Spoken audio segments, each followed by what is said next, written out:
प्रभु यीशु के मधुर नाम में आप सभी को जय मसीह की। मैं फिर से एक बार आपके सामने एक वीडियो लेकर आया हूं और आज का जो वीडियो है, आज का जो वचन है, वो वचन है कि एक दास को, एक पासवान को, एक पास्टर को, एक अगुवे को, एक चरवाहे को किस प्रकार का होना चाहिए।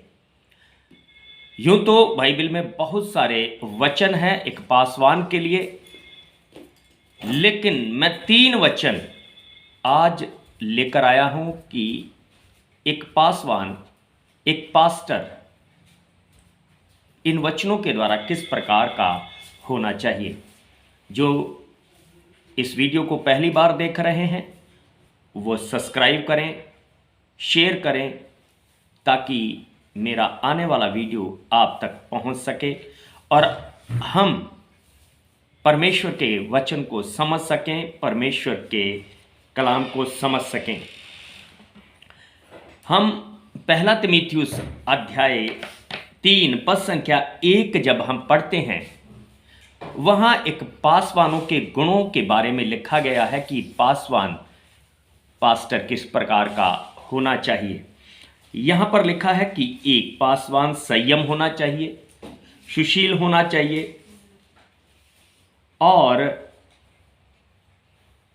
तमाम सारी चीज़ों को लिखा है। जब आप पहला तीमुथियुस अध्याय 3 पद संख्या 1 आप पढ़ेंगे आपको पता चल जाएगा। लेकिन मैं आपको आज 3 वचन लेकर आया हूं। मेरे साथ आप इन तीनों वचनों को निकाल सकते हैं, आप नोट भी कर सकते हैं। मैं आपके लिए पहला वचन पढ़ूंगा, मार्कुस का सुसमाचार अध्याय 6 और पद संख्या 34।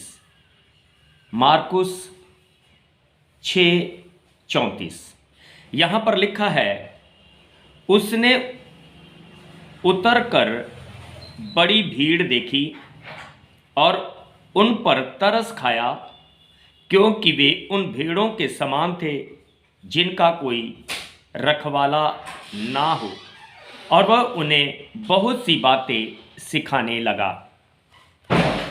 एक पासवान को, एक पास्टर को तरस से भरा होना चाहिए।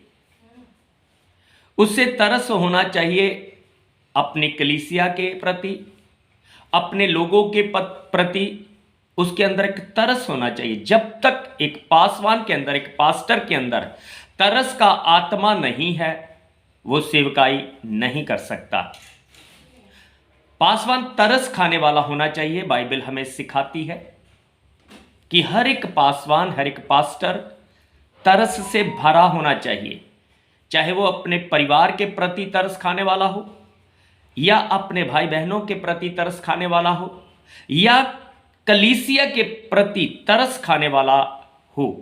क्योंकि यहां पर लिखा है, यीशु मसीह तरस से भर गया।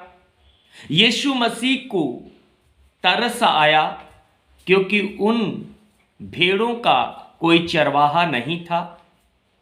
बिना भेड़ों के चरवाहा, भेड़ें थी बिना चरवाहे के, इसीलिए प्रभु यीशु मसीह को तरस आया, उन्हें बहुत सारी बातों को सिखाया।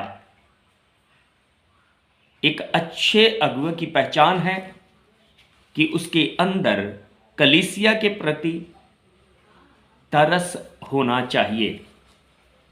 दूसरा वचन है प्रेरितों के काम अध्याय 20 और पद संख्या 28। यहां पर लिखा है, इसीलिए अपने पूरे झुंड की चौकसी करो। अपने कलीसिया की चौकसी करना है। जो आपको प्रभु ने झुंड सौंपा है, जो प्रभु ने आपको भेड़ें दी हैं, ना कि उनका दूध पियो, उनका ऊन कतरते रहो, बल्कि उन्हें अच्छा पालन पोषण करना है, उन्हें अच्छा भोजन देना है, अच्छी तरह से उनकी देखभाल करनी है। एक पासवान के अंदर, एक पास्टर के अंदर अपनी कलीसिया का प्रबंध करने वाला चौकसी के साथ रखवाली करने वाला होना चाहिए।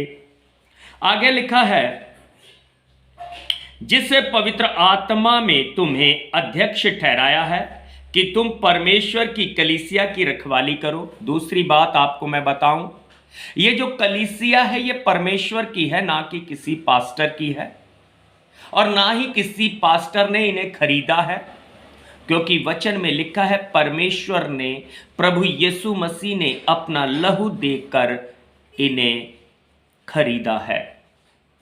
यहां पर वचन में लिखा है ये कलीसिया परमेश्वर की है और परमेश्वर ने आपको दिया है, इसलिए आपकी योग्यता को देख के कि आप परमेश्वर कलीसिया को देख रेख अच्छी कर सकते हैं। आगे लिखा है, जिससे उसने अपने लहू से मोल लिया है। परमेश्वर ने, प्रभु यीशु मसीह ने इस कलीसिया को मोल लिया है और मोल लेकर खरीदा है और खरीद कर आपको दिया है ताकि आप उसकी देख रेख करें।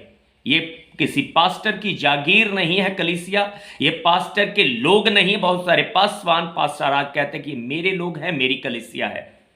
कहीं भी पूरी बाइबल के अंदर नहीं लिखा कि ये पास्टर की कलीसिया है, ये लिखा है कि परमेश्वर की कलीसिया है जो पासवान को दी है। अगर पासवान उन्हें अच्छा भोजन नहीं देता, उनकी देख रेख नहीं करता, वो कलीसिया वापस लेकर किसी ऐसे पासवान को दे दी जाती है जो उसकी देख रेख करने वाला होता है। अगला वचन है दूसरा तिमुथियुस अध्याय 2 और पद संख्या हमने लिया है 2 का 15। हालेलुया। यहां पर लिखा है, अपने आप को परमेश्वर का ग्रहण योग्य और ऐसा काम करने वाला ठहराने का प्रयत्न कर जो लज्जित ना होने पाए।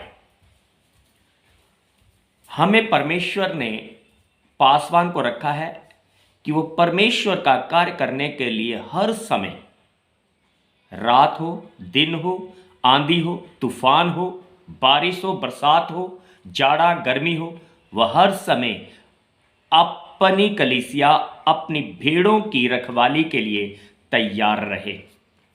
आगे लिखा है,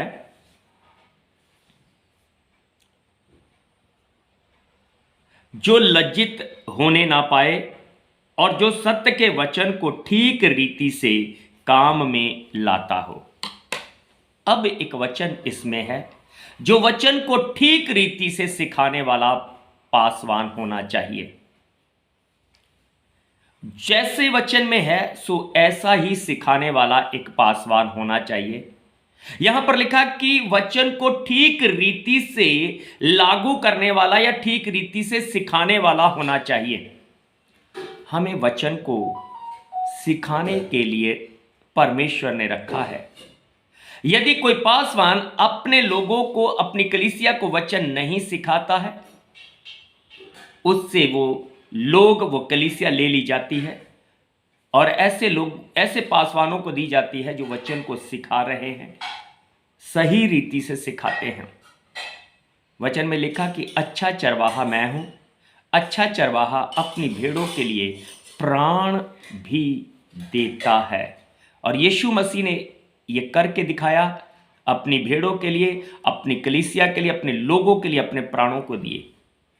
आज जहां पर हमें मौका मिले अपने प्राणों को देने का कलीसिया के लिए, हमें तैयार रहना, क्योंकि यीशु मसीह ने ऐसा करके दिखाया है।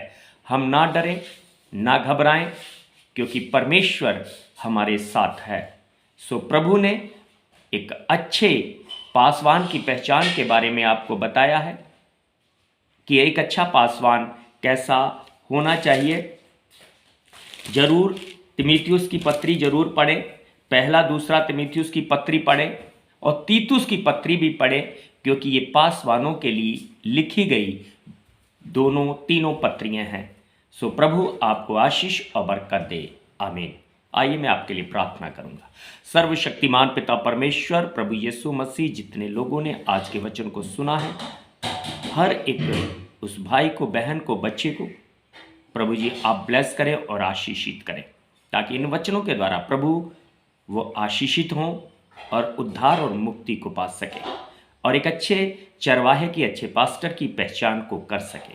सारी महिमा, सारा आदर आपके नाम को मिले। प्रार्थना यीशु प्रभु के नाम से प्रार्थना को मांगते, बोले आमीन आमीन।